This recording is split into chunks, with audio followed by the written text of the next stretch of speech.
তরমুজের সিজনে প্রথম তরমুজ খেলাম। হো হো, তরমুজটা যা খেতে ছিল কি বলবো। হ্যালো বন্ধুরা, তোমরা সবাই কেমন আছো? আশা করছি তোমরা সবাই খুব ভালো আছো। প্রত্যেক দিনের মতো আজও সকালবেলা বাইক নিয়ে বেরিয়ে পড়লাম দোকানের দিকে। যদিও বা প্রত্যেকদিন সকালবেলা বাইকটা ঘরে থাকে না, আজ ঘরে ছিল তাই আজ আমি নিয়ে এলাম।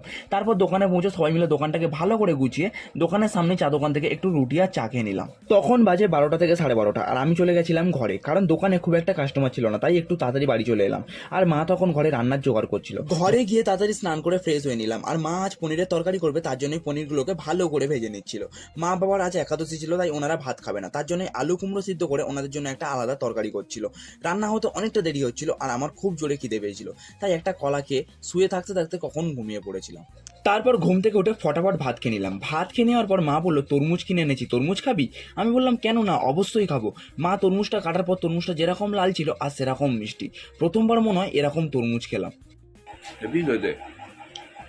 তরমুজ খেয়ে নিয়ে বাবার জন্য খাবার নিয়ে চলে গেছিলাম দোকানে। দোকানে গিয়ে তারপর চলে গেছিলাম আমাদের গোডাউনে কিছু মাল আনতে, কিন্তু যে মালটা খুঁজতে গেছিলাম সেটা পাওয়া যায়নি। গোডাউন থেকে আসার সময় একটু কুল কিনে আনলাম। কুল কিনে নিয়ে দোকানে এসে সবাই মিলে বসে কুল খেলাম। আজ নতুন দোকানের ব্যানারটা দেওয়ার কথা ছিল, তাই সন্ধ্যাবেলা আমি আর ভাই যাচ্ছিলাম ব্যানার দোকানে নতুন দোকানের ব্যানারটা আনতে। কিন্তু দোকানে আসার পর দাদাটা বললো আজও হয়নি, কাল করে দেবো। তাই ওখান থেকে বেরিয়ে এলাম। তারপর সব কাজ কমপ্লিট করে সন্ধ্যার দিকে একটু গেছিলাম বন্ধুদের সাথে আড্ডা মারতে।